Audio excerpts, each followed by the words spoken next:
N'essayez pas de vous discipliner. Protégez votre énergie à la place. Je m'explique.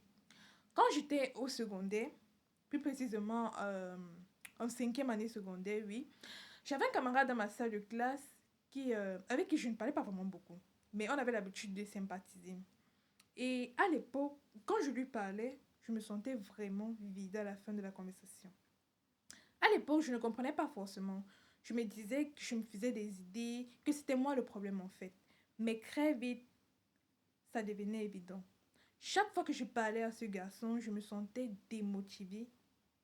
Je me sentais épuisée, démotivée. Je n'avais plus envie de ne rien faire à la fin de la journée. Et je finissais par m'allonger et juste m'endormir. Des moments plus tard, quand j'ai commencé à m'intéresser au développement personnel et puis sur la notion d'énergie, j'ai compris en fait une chose qu'on n'apprend pas à l'école, que l'énergie est le moteur de l'homme, que l'énergie est le moteur de l'homme. Elle est au centre de tout ce que l'on fait. Et quand on ne fait pas attention à qui et quand on ne fait pas attention à qui y a accès, elle peut se vider très rapidement. Dis-moi en commentaire si tu as déjà ressenti ça avec quelqu'un dans ton entourage.